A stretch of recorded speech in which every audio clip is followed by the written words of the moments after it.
Now we will see the fifth attribute of the 13th question. The fifth attribute is He is omnipresent. He is present everywhere. And the explanation for the fifth attribute is, where is God? Which direction does He look? These questions have also been addressed in Indian mythologies with answers given.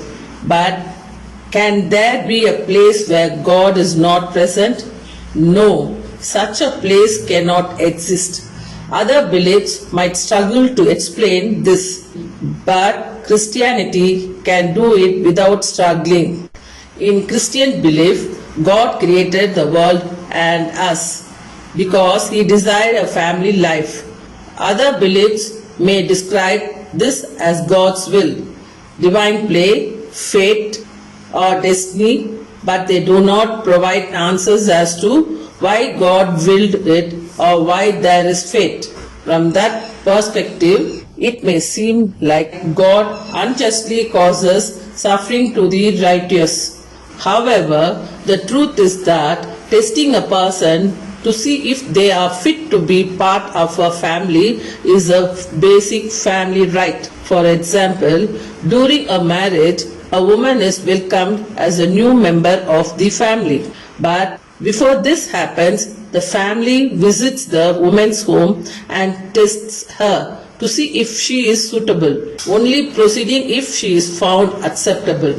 It may be bitter for the woman to be found unsuitable, but it is not unjust. Similarly, when God gives the gift of life to the people of the earth, which previously had nothing, it is fair for Him to demand obedience, even if He doesn't force it. Yet God does not do so. Instead, in the name of the Holy Trinity, He gives man complete freedom. Living a life of freedom is a great blessing.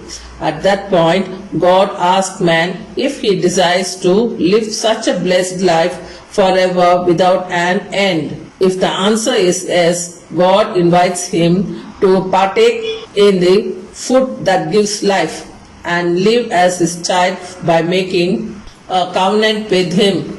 Many people mock this invitation directly, expressing that they do not wish to join God's family.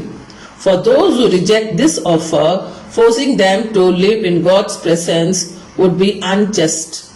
Just like forcing a woman to marry a man she openly rejects would be unjust. Forcing life upon those who do not desire it would be as unjust as making someone live with a spouse they despise.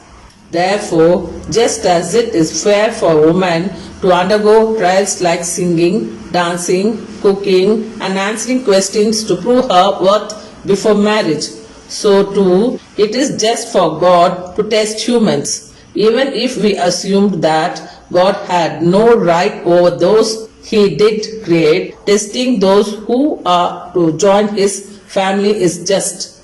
God, however, has every right since He created those being tested, and this makes His actions just. Hence, God's creation has a grand purpose. To fulfill this purpose, God created everything necessary for life using the 5 elements. Furthermore, God created time for humanity's sake. Through the creation of time, sequential events were also created, ensuring that each event happens one after the other. This prevents humans from knowing the future. If humans knew the future, they would act as if they believed in God's family, simply to gain its rewards. If they joined God's family through pretense, the family would fail, just like a marriage based on coercion would fail. So, to find out man's true desires, God created time and sequential events. Similarly, God created space to help humans easily understand what a family is and what a heavenly home is.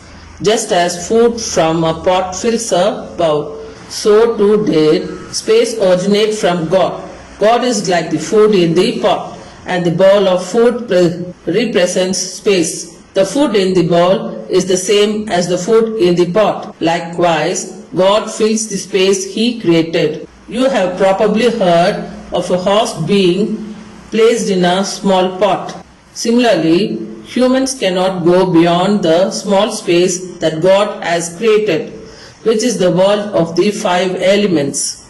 But God transcends even the elements of nature and pervades the heavenly realms as well. Therefore, when asked, "Where is God?" we should respond by saying, "He is omnipresent."